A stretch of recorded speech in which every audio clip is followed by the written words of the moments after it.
I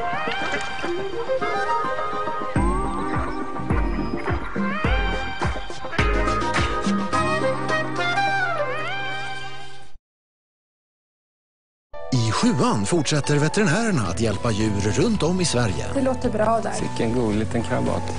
Det här är lite intressant. Han har tappat 2 framtänder. Från de allra största till de allra minsta. Jag har ett ganska ruskigt bett om jag skulle bitas. Det är lite läskigt. Vad söt du var. Ja, tack snälla. Ja. Veterinärerna.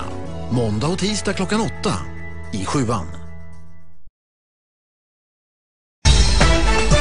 Кристиян Костов ще представи България на втория полуфинал на Евровизия тази вечер под номер 15. Зрителите на БНТ могат да гледат музикалното събитие от 22 часа. Премиерът Бойко Борисов освободи заместник-министъра на здравеопазването Стоил Апостолов само ден след назначаването му. Защо? Цяла Европа е в икономически подем, според прогноза на Европейската комисия, а Германия преживява икономически бум.